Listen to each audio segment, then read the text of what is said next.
All right. How are we doing, everybody? Happy Thursday. I'm Ken Roberts, one of your hosts. We're going to be getting started in just a couple of minutes. We got lots of people popping on now. I just wanted to pop in and make sure that you can see me and hear me. But we're excited about today and hope everyone's doing well.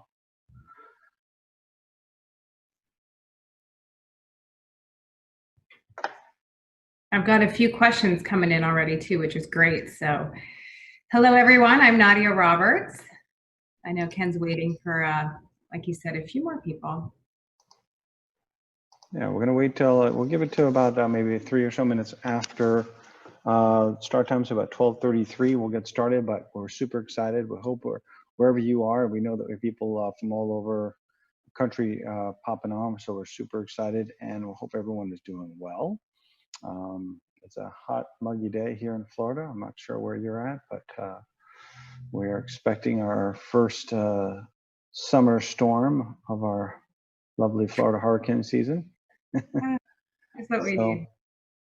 And yeah, we've got up on there our part 3 that we'll be doing August 20th. So to make note of that, we'll touch a little bit on that throughout what we're going to cover. But yeah, maybe I'll just do a quick intro. I think most people know who we are, but we're the Principles of Interior Talent. We have been recruiting in this space, which is architecture, design, and related industries for the last 17 years. And one silver lining for us over the last several months is we've really had a lot of enjoyment of coming out with a bunch of different webinars. And this is our summer series. We've also had the opportunity to partner with different associations and do it. So we've really enjoyed it. And we've taken a lot of questions and conversations we've had with leaders in the industry and put it into our webinars with hopes. Our goal is just to share nuggets information to make our clients and just industry members' life smoother as they're navigating hiring and through this time. So, like I said, here we are in our second series and we're excited. And should we jump off, Ken? yeah, so it's great. And so as Nadia said, we're here to be a resource. We're not just for recruiting purposes. We're here to be a resource to the industry. And we're so excited that you're here to join us for our summer series. So just a couple of technical bookkeeping facts, just so you know that we are going to be recording this. We're going to be sending out a PDF version of our slides to you afterwards. You'll also be receiving some additional stuff with that, so you'll have some takeaways. Just a couple of things that we'll be taking questions throughout the webinar. So you can go up to the box where it says Q&A. You can put your questions in there. We'll answer those as we go through. You'll also be able to have time at the end. We'll spend about 20 to 25 minutes for the webinar, leaving 5 or 10 minutes or so for Q&A at the end. Everyone is going to be muted and videos will be off. This is going to be more about the slides. We just wanted to see you can see our little pictures there. But overall, we wanted to take this opportunity to make sure you have all the information. And we're going to get started. So once again, thank you so much. I'm Ken Roberts. This is Nadia Roberts for those that are just joining us. And we're excited that you're part of our Interior Talent Summer Series, Optimizing Your Interview Process. So I'll leave it over to Nadia. Yeah, and when we were thinking about our topics, interviewing definitely was one we felt was critical, mostly because the way our clients do it varies so much between companies. And so when putting this together, we understand that some people listening in may be part of really large organizations, others may be really small boutique companies, and we work with all sizes. So we understand the interview process may look different for a huge organization where you have the resources of HR and internal recruiters and all of those things may look different than a 3-person firm. However, there's opportunities in all of those structures. And even in large companies, for example, in a showroom type business, when you get down to the showroom level, you're dealing with now a manager who could maybe use some of these tips and tools. So we understand people all have different sizes of companies and backgrounds, but there will definitely be some takeaways regardless the size of companies. So we will jump right in. Yeah, so let's talk about clearly defining who you want to hire. We as recruiters, we get asked all the time that we need to help us find us designers, a sales manager, sales rep, so many different things. And what we really need to dive into, and we want you to make sure you're diving into, is really looking at who you want to hire by first looking at what are the must-haves? What are the skills experience levels that are required for this person to be successful in this role. Then you can look at what are the nice to haves. If they're a designer, maybe you want to, it would be great if they can do some 3D rendering, or they had some experience with some other softwares. Maybe you're looking to transition to Revit. It'd be great to have someone that had Revit to kind of help with that transition, but they're not must-haves. So really looking at that job description and really make sure you're putting clearly down what are the must-haves. Looking at, have you created a hiring team? Now, whether you're a large company or whether you're all the way down to a small company, we recommend is having a small hiring team to kind of help you navigate through this process. It allows for a little more flexibility in schedules to ensure that you're having time to be able to meet with those people when they're available. And that hiring team should be 2 to 3 people, 4 people at the most, which should include leadership and peers, making sure that you're having a diverse group to ensure that you're really looking at it from all different angles. Sometimes it's great to have people in other departments to be part of that will work closely with this person. Really creating a team that will come at it from an unbiased and a more concise look at this candidate, or candidates, I should say. Looking at clearly defining the basics, right? So looking at what is the title going to be? What are you going to call this person? Is it an interior designer? Is it a senior designer, mid-level designer, project manager, what have you? What department are they going to report to? So now if you're a company that's multi-studio, are they going to report to a different studio, a different department? Making sure that's clearly defined. Who are they reporting to? And then do they have any direct reports? Making sure that there's a clear line of hierarchy in that for that role. What are the objectives? In order for this person to be successful, they would achieve these objectives. Making sure that's clearly defined. I can't tell you how that becomes a problem down the road if you don't really understand exactly what this person's role is going to be, and that person doesn't also know what their objectives are, right? And then of course, compensation. We always suggest a range because, you can say that you want to hire this person X dollars, but, when working on your own, you're going to see a variety of a range. And working with us, we always submit a range as well, because sometimes there's a big reason for that. And lastly, outline an evaluation process. And we'll talk a little bit about some of the tools that you use in that process, but, from an in-person, virtual, which a lot of people are doing, obviously phone, that panel type of interview, where it would be, the hiring team or other people in the company that would sit with this person to really evaluate them and understand them from different perspectives, different types of questions, understanding how that role would relate to that person. And then assessments, whether they would be from a typical traditional assessment to more of an assessment where they're working assessment.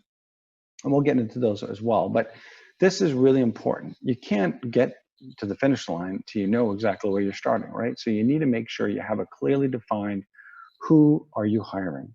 And this is, like I said earlier, this is something that we see a lot of times, that our clients and just companies don't know exactly what they want. And so having a written plan in these areas will really help you. And that being said, is that we need to make sure that as you're getting to this, is that you're looking at how does that experience affect the candidate. Nadia's going to talk more about that. Yeah, absolutely. So as Ken dug into, starting off with making sure you have a clear outline, and making sure, most importantly, everyone who touches this role or employee is aligned in what they want, so everyone's moving in the right direction at the same time. That will translate into your candidate experience. And how that is, starting just with look at your panel of interviewers. It's really important, as you're going through this process, that this team is briefed before each meeting. There's nothing, we hear all the time candidates going into meetings and they feel like the person interviewing them has not even looked at their resume, is sort of reading it for the first time when they walk in there. So it's really important. It's part of the candidate experience, but it also will be part of the most effective thing you can do for your interview experience, is take a minute, make sure your panel is briefed, who's coming in, what are the strengths, what are the must-haves that they've checked, what areas are you excited about that were the nice-to-haves that you're looking to dig in deeper. Having a plan for the interview, just like you'd have a plan for your internal meeting with your staff, is the same thing. You will find you will get much more out of it by coming in prepared. So, and on that same note, preparing the candidate, it's only respectful to let them know who's going to be in the interview with them. We never like it when we get a call from a candidate, I know from our side, saying, hey, I thought I was meeting with, you know, the director of design, and actually was a panel interview, and it throws them off guard. And I know some will say, well, it's good to see how they handle themselves in those situations, but that's not the environment to do that. By preparing the candidate, not only for exactly who will be in the meeting, what their role is, you will be surprised. You can uncover a lot about that candidate, how much research they do, how prepared they are. So preparing them for the meeting, but also preparing the candidate overall for the process. So once you've set up this process, you have letting the candidate know how it will unfold. So the other thing, providing uniform interview questions to remove bias. This is something that what we see a lot is, especially if a candidate and the person they're interviewing with have a real connection and they're very likable candidate from a personality standpoint, especially a salesperson, which tend to be the easiest people to interview, the most outgoing. They have, usually can make connections really easily. It's really important that you have a uniform set of questions that people stay on point with, so you don't get derailed with just getting to know one another and finding out who you guys know in common in the industry, what you've done, or even worse, just kind of chronologically going through the resume. You really want to have questions that are going to be asked for each one. And how that removes bias is you're giving everyone the same question, you're collecting the same data. You're not asking some questions of one person because you connected on this point and then not covering that at all because someone's a little more shy and maybe not interviewing isn't their strength. That doesn't mean they wouldn't end up being a phenomenal employee.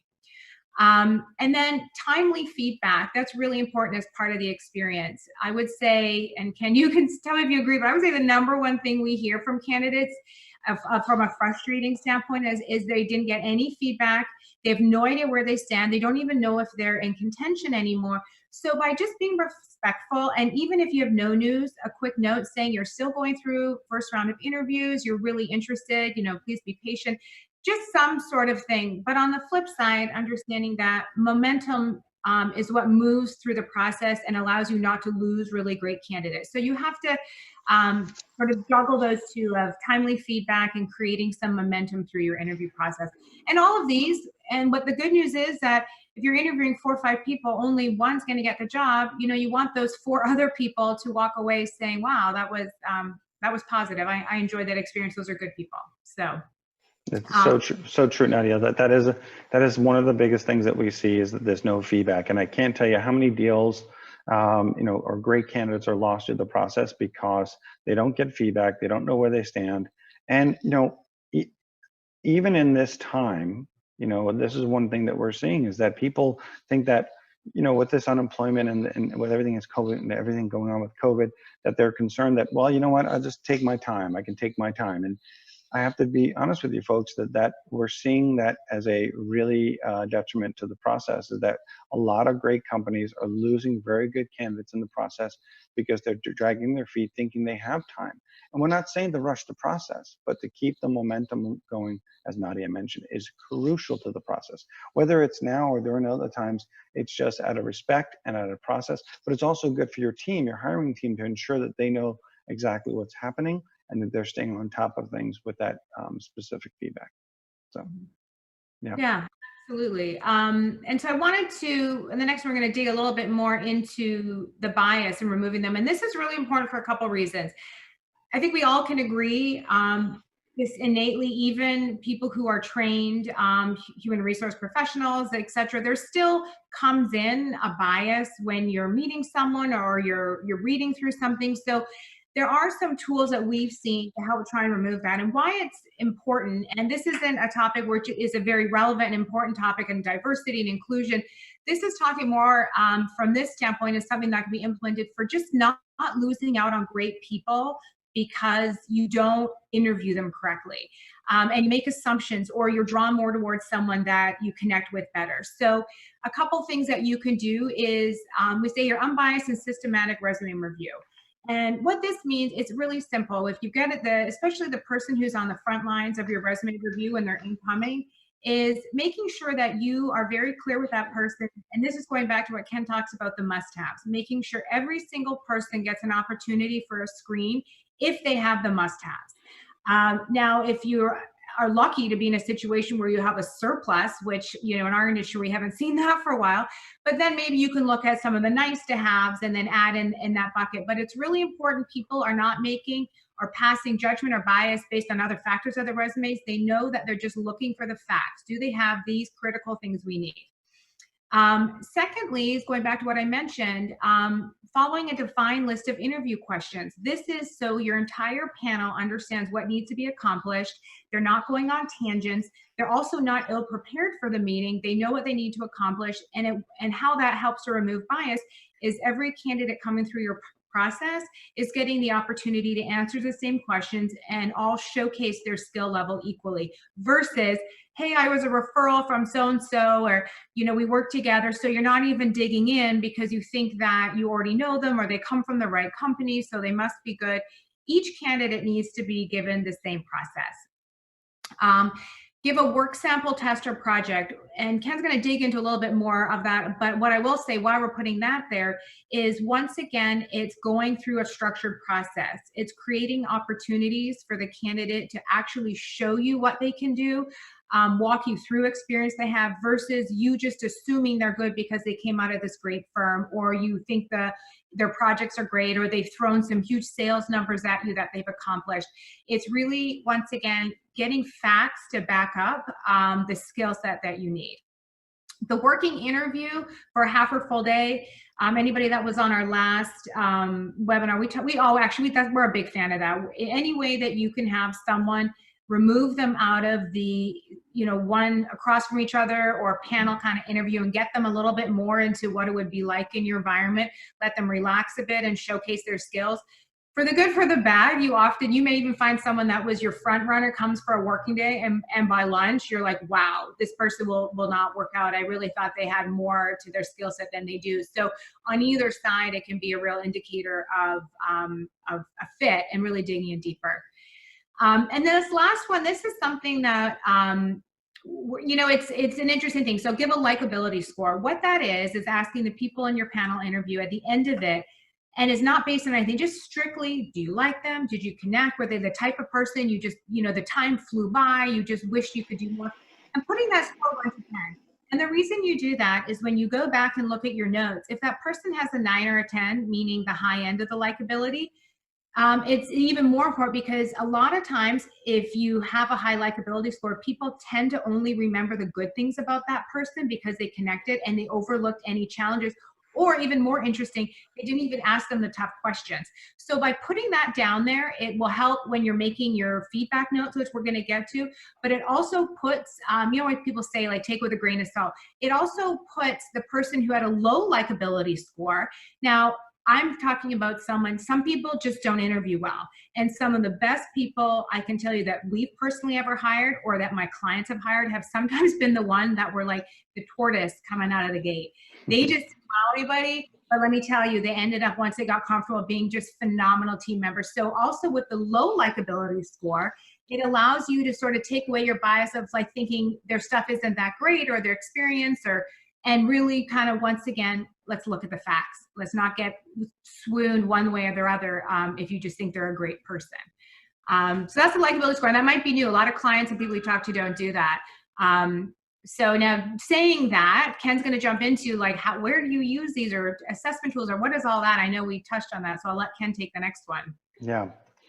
So looking at these tools, if I can get that slide to work, there we are.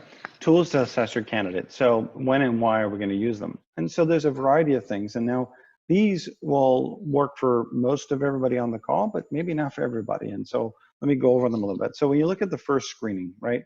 So this is, you know, that first part where you're having that initial conversation, phone conversation, and review of the resume, really looking and diving in only to the must-haves. Only look at that part that says, okay, this person has the qualifications to do the job. You know, we're not doing that likability score or anything right now. We're just looking at the must-haves, and we're going through that person to really dive in to see if they get to the next step. The next step would be to maybe go into some type of in-depth of assessment. And now, not everybody, like most of our clients, we recommend that they do some type of assessment after the in-person interview. We have a couple clients that like to do that at an immediate step after initial screening because they feel that it weeds things out and moves the process along. Either way, we think assessment is important. And so if you decided that it's going to be after that first meeting, there are some great ones out there. You know, there's DISC, Wonderlic, there's Caliper that one of our clients uses. We use one called Preview. It's a benchmark job fit assessment. We like it because we feel it worked well for our design industry and the creative industry that we're in. And so this assessment literally allows you to kind of really dive it more further in and eliminate some of those candidates that would not make it past that part. Now, a part of a tool that's really great is what we like to have our clients do more behavioral interviewing questions. And these are questions that put a candidate into a situation and ask them how do they respond. And I wanted to give you a couple examples. These are just a few that I find quite interesting and ones that I think work well for our industry. One of them is, and we're going to share these with you, by the way, you're going to get a PDF of these questions along with the slides. So tell me about a time when you had to use your presentation skills to influence someone's opinion. And now think about that. That's exactly what designers do. They have to influence their client based on a presentation. Salespeople do the same thing. So on a presentation of a product or a service, they have to influence a client to buy that service or product, right? Another one is, tell me about a time when you had too many things to do and you were required to prioritize your tasks. A lot of your team members maybe have a fairly decent workload, and now more than ever, because companies have downsized a little bit or have gone to a remote aspect of it, and so they have to handle a little bit more remotely, and so they have to prioritize, and they're not being told to prioritize it. They have to do it on their own. So this is a great question to understand: is how is that person going to prioritize and multitask? One that I think is one of the best questions out there is, tell me about a time when you were forced to make an unpopular decision. Now think about that. You put someone in that situation, a lot of times, someone that's going to be a leader, project manager, lead designer, has to make a decision that maybe even the client will not like, but they're doing it for the best part of for the project, best part for the business aspect of it, because it's the right thing to do, code enforcement, what have you. And so it may not have been liked by people, part of the process, but it was the right thing to do. And so ask them how they're going to do that, because that is a question that I feel most people have a very difficult way to answer that. But the ones that do, and you can really see a lot out of them. So these are just some, there's so many that we're going to share with you, but you can really dive more into a candidate when you put them in these behavioral interview questions. It really gives you a better insight on how they're going to react in certain circumstances. Now, Nadia mentioned the test project. We recommend this all the time, because anytime you can put a designer or even a sales rep or project manager, architect into an actual project, have them maybe take something home or come in and work with you a little bit, but put them into a situation where they actually have to do the work. Because there are times that a candidate can talk the talk, but they cannot walk the walk. So this allows you to truly see how do they come out. How in depth do they go? How much detail do they put into it? How much time do they put into it? Are they, are they saying that you have to get it done in 3 days and they take too much time, or they get it to you right away, which can be also concerned because maybe they're not putting enough thought into it. So these are just some of the tools that we recommend and we see our clients using effectively and some not using effectively, hence why we're talking about them, that we think that are very, very important part on how do you really assess a candidate through the process. Anything you want to add on that, Nad? No, I think that is exactly on point. And one thing I would say, though, that some of the steps that we're doing, part of it is also just seeing how they react. So sometimes there's those behavioral questions that are actually really difficult to answer, but how they handle it, and oftentimes the direction the conversation goes after that is really interesting and can provide a little more meat in the interviews. So sometimes the journey is just as insightful as really what their end result is. So no, that's good. Good. Okay. All right. So interview feedback. This is key because you've done all this, and now it's really important that when you're meeting with your team or what have you, you're having concise feedback that's fresh. So a couple things to note. One, write down the notes during the interview. Now, I know sometimes it seems counterintuitive. People want to have a fluid conversation back and forth. However, going back to the biases, oftentimes you forget things that happened, or you remember only the good parts. So by writing them down, it keeps it really fresh. And so when you're going to update the team or take notes or what have you, you're not just trying to pull back the Rolodex, especially if you're meeting multiple people. So write down the notes during interview. Yeah.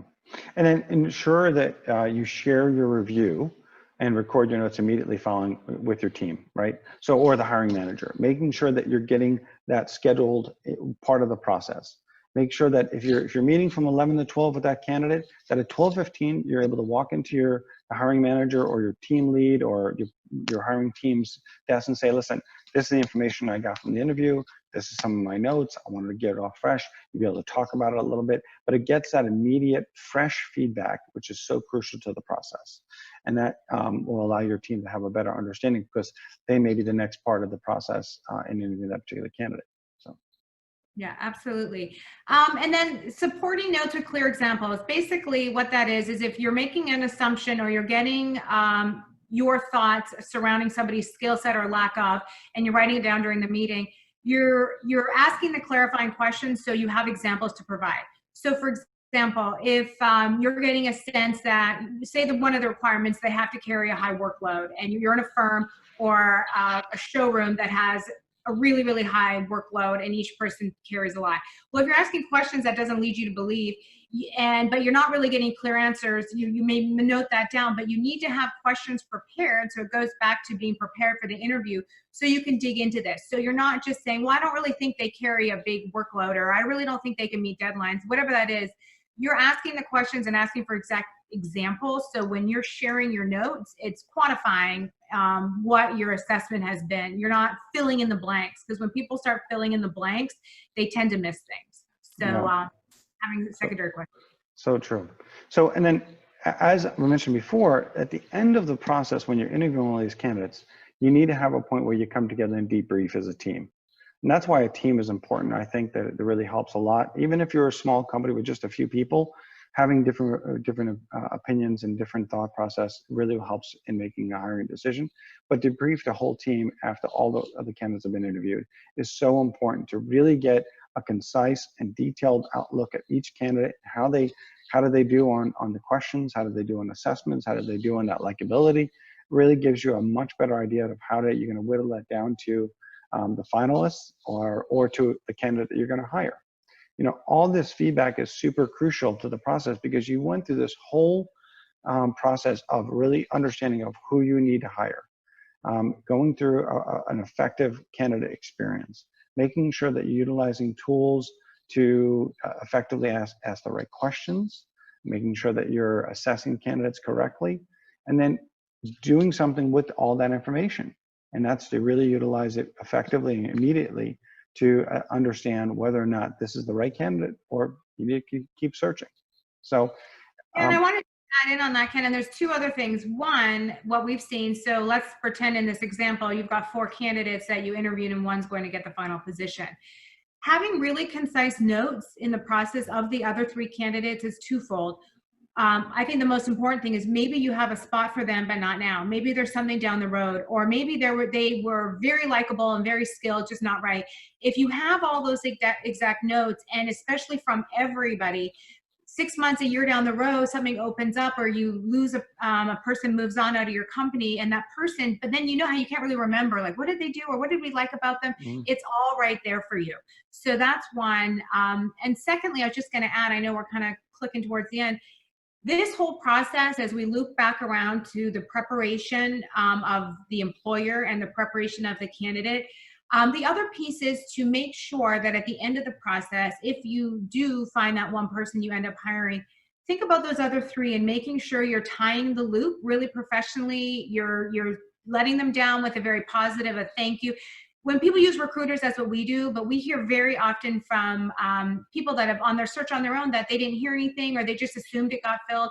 Make sure you're leaving everyone walking away from the experience feeling good about it. And that goes back to, what if you want to hire them in 6 months? So everyone, not every job is right for every person, but the experience can make someone walk away saying, wow, that's a great group of people. And guess what? They will mention that. If someone says, hey, have you heard about so-and-so company? Oh yeah, I interviewed there. I didn't get the job, but they're a great group. So it's once again, making sure your company brand is staying really strong. Yeah, So, it's a very small industry, so people talk, right? I had one question I wanted to make sure we got. It was about assessments, and someone had asked when, if you're using assessment for the first time, how much weight should you put on it? So I'll give a quick answer on that. We have clients that work with assessments that have used, for example, a particular assessment for like over a decade. In that case, it's fair to put a lot of weight in it because they have a lot of proof, meaning candidates that have scored a certain way have proven to be good fits, long-term, etc. They have all of the data to back it up.